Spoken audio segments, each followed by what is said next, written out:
నమస్తే.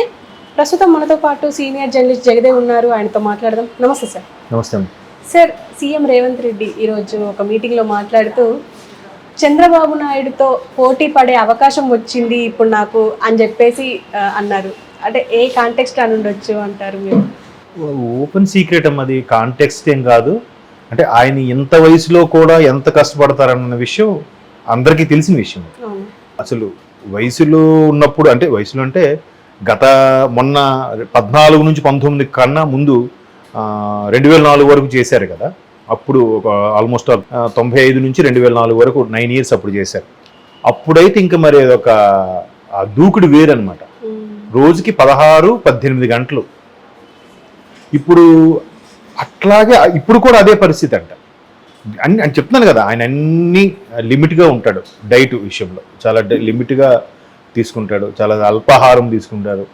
దేనికి ఎక్కువగా రియాక్ట్ అవును పర్సన్ అంటే ఒక రకమైన స్థితప్రజ్ఞత అంటారు చూసారా, అట్లాగా ఎక్కువ ఆనందం వచ్చినా పగలబడి నవ్వేయడం, ఎక్కువ బాధ వచ్చినా ఏడ్చేయడం ఉండదు. అందుకే కదా ఆయన ప్రెస్ మీడియా ముందు బోరును విలపించినప్పుడు కూడా చాలామంది విమర్శకులు విమర్శించేది ఏంటంటే, అంత గట్టిగా ఉండే పర్సన్, అంత ధీటుగా ఉండే మనిషి ఇలాగ బోరును విలపించడం మాకు నచ్చలేదు అంటే చెప్తున్నాను కదా. ఆయన దేనికి అంతగా చలించిన మనిషి. పెద్ద ఆనందం వస్తే పొంగిపోడు, బాధ వస్తే కుంగిపోడు. అట్లాగా ప్రతిదీ కూడా. ఇంతకుముందు కూడా చాలా సందర్భాలు మీకు ఎగ్జాంపుల్ చెప్తాను. ఆయన మొన్న స్టేట్ డివైడ్ బైఫ్రికేట్ అయిపోయాక 14లో సీఎం అయిన తర్వాత హుద్హుద్ వచ్చింది. ఉత్తరాంధ్ర అంతా అతలాకుతలం చేసేసింది వైజాగ్ అది. అప్పుడు కూడా మీరు నమ్మరు, 1 weekలో సిటీ అంతా కూడా అప్ చేసేసారు. పవర్ కానీ రోడ్లు కానీ అన్ని. 1 monthలో మొత్తం 3 జిల్లాలు ఒకప్పటి ఉమ్మడి జిల్లాలు 3 కూడా సెటరేట్ చేసేసారు ఆయన. ఎట్లా అంట, బికాస్ ఆఫ్ చంద్రబాబు నాయుడు గారు. చంద్రబాబు నాయుడు గారు అనే వ్యక్తి వైజాగ్లో కూర్చొని మాట్లాడి ఏదైనా అయిందా ఇది అయిందా అని చెప్పచ్చు. అలా కాదు, మనం ఉంటేనే అధికారులు పరుగులు పెడతారు చేస్తారనే ఉద్దేశంతో ఆయన డైరెక్ట్గా శ్రీకాకుళం నుంచి అక్కడి నుంచి వేరే డివిజనల్ హెడ్ ఏరియాకి వెళ్ళిపోయి అక్కడే కూర్చొని పొద్దున్న 4-4:30 నుంచి టెలికాన్ఫరెన్స్లో ఏంటి ఎర్లీ అవర్స్ అక్కడున్న ఆర్డీఓలు కలెక్టర్లు అందరూ ఏంట్రా బాబు ఈయన వచ్చాడంటే మనకి ఇంకా రెస్ట్ ఉండదు అనే స్థాయిలో ఒక విధంగా తిట్టుకున్నారంట కూడా. మరి అలా చేయబట్టి నెల రోజుల్లో మొత్తం మారుమూల పల్లెటూరుతో సహా పవర్ అప్ అయిపోయింది. పవర్ వచ్చేసింది, రోడ్లు అన్నీ సెట్ అయిపోయాయి. ఎక్కడికక్కడ దారి కట్ట పడిపోయిన చెట్లు తొలగించడం ఒకటి కాదు, ఇన్ని అసలు 3 జిల్లాలు ఒకప్పటి శ్రీకాకుళం, విజయనగరం, విశాఖపట్నం 3 జిల్లాలని సెటరేట్ చేయాలంటే అట్లా పరుగులు పెట్టించిపోతే అవ్వదు. సో అప్పుడు కూడా సైబర్ టవర్స్ కానీ అవన్నీ తీసుకొచ్చినప్పుడు ఎట్లా జన్మభూమి కార్యక్రమం అనేవారు, శ్రమదానం అనేవాడు, ఐటీ డెవలప్మెంట్ అనేవాడు, వ్యవసాయం సంబంధించి రకరకాలుగా ఉద్యోగస్తులు ఆకస్మిక తనిఖీలు అనేవాడు. ఆయన పొద్దున్న లేసి హెలీప్యాడ్లో వెళ్తే ఎక్కడ ఏ జిల్లా ఏ ఆఫీస్కి వెళ్తాడో తెలియదు, ఎవరికీ చెప్పేవాడు కదా.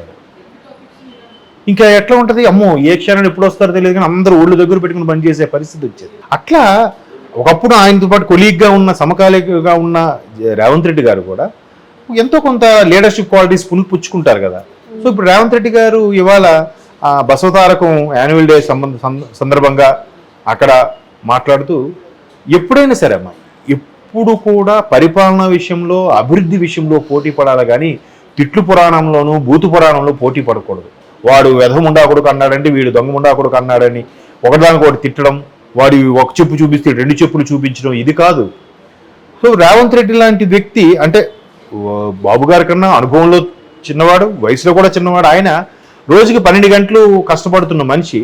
అరే పక్క రాష్ట్రంలో ఆయన 12 గంటలు, అంత వయసు ఉన్న అతను కూడా రోజుకి 16 గంటలు 18 గంటలకు కష్టపడుతుంటే మనం 12 గంటలు కష్టపడటం ఏంటి? లేదు, మనం ఆయనకన్నా ఇంకెక్కువ కష్టపడాలి, ఇంకేదో చెయ్యాలి, ఇంకేదో సాధించాలి అనే ఇన్స్పిరేషన్గా ఉండబోతుంది అనేది అక్కడ రేవంత్ రెడ్డి గారి యొక్క మాటల సారాంశం. దాన్ని కూడా మళ్ళీ కొంతమంది వక్రీకరించవచ్చు. ఏముందిలే బాబు గారిని ఎప్పుడు రేవంత్ రెడ్డి గారు ఒక మాట అనలేదు, ఎలాగో వీళ్ళిద్దరికీ కాంటాక్ట్స్ ఉన్నాయి, ఆ గురు శిష్యులను కూడా అంటే దాన్ని కూడా ఆయన ఖండించాడు కదా చాలా సందర్భాల్లో. సో అట్లాగా ఎప్పుడైనా సరే నాట్ ఓన్లీ పక్క రాష్ట్రాలు, ప్రతిపక్ష నేత కూడా ఎలా ఉండాలి, హుందాగా ఉండాలి. హుందాగా ఉన్నప్పుడు లేదు అమ్మో వీళ్ళని ప్రశ్నిస్తారులే అని ప్రభుత్వం కూడా సక్రమంగా వెళ్తుంది. ప్రభుత్వంలో ఉన్న వ్యక్తి కూడా అరే మనం ఎంత బాగా చేసినా తెల్లకాగితం అంతా వదిలేసి అది చిన్న మచ్చను పట్టుకుంటాడు కదా అని చెప్పి ఆ మచ్చ కూడా దొరకకూడదని చెప్పి అధికార పక్షంలో కూడా కష్టపడి పనిచేస్తారు ప్రతిపక్షంలో ఉన్న నేత స్ట్రాంగ్గా ఉంటే. చంద్రబాబు గారు రాజశేఖర రెడ్డి గారు ఉన్నప్పుడు అట్లాగే నడిచేది, అలాగే ఉండేది. ఈవెన్ చంద్రబాబు గారు ప్రభుత్వం ఉన్నప్పుడు రాజశేఖర రెడ్డి గారు పీసీ చీఫ్గా ఉండి అక్కడ దాన్ని ఏమంటారు అసెంబ్లీలో లెజిస్లేటివ్ పార్టీ అధ్యక్షుడిగా ఉన్నప్పుడు కూడా సిఎల్పి లీడర్ అంటారు, సిఎల్పి లీడర్గా ఉన్నప్పుడు కూడా అంతే హుందాగా ఉండేవాడు ఆయన. ఈయన కూడా ఏమయ్యా చంద్రబాబు మీరేం చేశారయ్యా, మీరు ఏమయ్యా అయ్యా అనేది తెలుగులో గౌరవ పదం ఉంది. ఆడు ఈడు అని లేదు, నువ్వు సింగులర్ లేదు. ఎంత రాజశేఖర రెడ్డి గారు సమకాలికులైనా కూడా ఆయన ఎప్పుడు నువ్వు అనలే. ఏమయ్యా చంద్రబాబు మీరేంటి అలా చేశారు ఇలా చేశారని మాట్లాడేవాడు ఆయన. ఈయన కూడా రాజశేఖర రెడ్డి గారు అలా చేశారు ఇలా చేశారని ఈయన అనేవాడు. అట్లా ఉండేది కానీ ఆడొక సన్నాసి, ఆడొక ఎదవా, నువ్వేం చేసావు, నువ్వేం పీకావు, అలా ఉండేది కాదు. అప్పుడు ఒక రకమైన హెల్దీ అట్మాస్ఫియర్లో అల్టిమేట్గా ప్రతిపక్ష నేత అధికార పక్షంలో ఉండే ముఖ్యమంత్రి పోటీ పడితే, ఈ రాష్ట్ర ముఖ్యమంత్రి పక్క రాష్ట్ర ముఖ్యమంత్రి పోటీతత్వంతో పనిచేస్తే అల్టిమేట్గా బాగుపడేది ఎవరండి? ప్రజలు. వాళ్ళకి మేలు చేకూరుతుంది. ఇప్పుడు హైదరాబాద్ ఉంది, హైదరాబాద్ ఆల్రెడీ ఈ స్థాయికి వెళ్ళిపోయింది, విశ్వనగరం స్థాయికి వెళ్ళిపోయింది. ఇప్పుడు అక్కడ ఆంధ్రప్రదేశ్లో ఏముంది? అసలు క్యాపిటలే లేదు. ఉన్న క్యాపిటల్ని కూడా కాదని మభ్యపెట్టి ఏదో 3 రాజధానులు చెప్పారు కానీ ఏది చేయలేదు. దాన్ని మళ్ళీ పునాదిరాల నుంచి స్టార్ట్ చేసుకుంటూ వెళ్ళాలి. మళ్ళీ వెళ్ళి అవి చేసి 5 ఏళ్ళు అయ్యేసరికి మళ్ళీ ఏం జరుగుతుందో తెలియదు. ఇన్ని టెన్షన్స్ మీద ఎలా అవుతుంది? సో అందుకు ఆయన రోజు 12 గంటలు కాస్త 18 గంటలు కష్టపడుతుంటే అన్ని వడ్డించిన విస్తరగా ఉండే ఇక్కడ ఇంకెంత కష్టపడితే ఇంకెంత బాగుంటుంది అనేది ఒక ఆలోచన కలిగించింది. చూసావా? అది కావాలి. అది కావడం అండ్ మోనోవర్ ముఖ్యమంత్రి స్థాయిలో ఉన్న రేవంత్ రెడ్డి కూడా పక్క రాష్ట్ర ముఖ్యమంత్రిని చెప్తూ ఆయన గొప్పతనాన్ని పొగుడుతూ ఇండైరెక్ట్గా దాన్ని ఇన్స్పిరేషన్గా తీసుకోవాలని కూడా మంచి విషయమే. ఇవాళ రేపు వాడికన్నా మనమే గొప్పలే అనుకునే వాళ్ళే కదా అందరూ. వాడేం చేసాం, మనం కూడా చేసాం. ఎందుకంటే ఇంతకుముందు ముఖ్యమంత్రి కూడా కేసీఆర్ గారు కూడా చంద్రబాబు గారి హయాంలో చేసిన వ్యక్తే, కానీ ఒక్కరోజు కూడా చంద్రబాబు గారిని మెచ్చుకున్నట్టు కానీ చంద్రబాబు గారు ఫలానా విషయంలో గొప్ప హార్డ్ వర్కర్ అని కానీ ఇప్పుడు మెచ్చుకున్న దాఖలాలు ఏమీ లేవు. ఇంకా విమర్శించిన సందర్భాలు ఉన్నాయిగా. అంతెందుకు రోషయ్య గారు, ఇంత కాంగ్రెస్ అయిన రోషయ్య గారు కూడా చంద్రబాబు హార్డ్ వర్క్ ఆ టాలెంట్ విషయంలో తిరిగేయలేదు. ఆయన ఎప్పుడు రాజకీయ పరంగా విభేదించాను తప్ప పార్టీ పరంగా వ్యక్తిగతంగా ఎప్పుడు విభేదించలేదు అని చెప్పి రోషయ్య లాంటి విమర్శకులు అంటే సభలో రోషయ్య గారు భలే కౌంటర్లు ఇచ్చేవారు అప్పట్లో. మీరు అసెంబ్లీ సమావేశాలు పాతవి చూస్తే అటువంటి వ్యక్తి కూడా చంద్రబాబు నాయుడు లాంటి వ్యక్తిని మెచ్చుకున్న సందర్భాలు ఉన్నాయి. అది హెల్దీ అట్మాస్ఫియర్, అది హెల్దీ రాజకీయం. అలా ఉంటే అంత బాగుంటుంది. అల్టిమేట్గా మళ్ళీ అది చెప్తున్నారు కదా, రాష్ట్రం అభివృద్ధి చెందుతుంది, ప్రజలు బాగుపడతారు. అంతే. రేవంత్ రెడ్డి గారు కూడా ఎంతో కొంత లీడర్షిప్ క్వాలిటీస్ పుచ్చుకుంటారు కదా. సో ఇప్పుడు రేవంత్ రెడ్డి గారు ఇవాళ బసవతారకం యాన్యువల్ డే సందర్భంగా అక్కడ మాట్లాడుతూ ఎప్పుడైనా సరే అమ్మా, ఎప్పుడు కూడా పరిపాలన విషయంలో అభివృద్ధి విషయంలో పోటీ పడాలి కానీ తిట్లు పురాణంలోనూ బూతు పురాణంలో పోటీ పడకూడదు.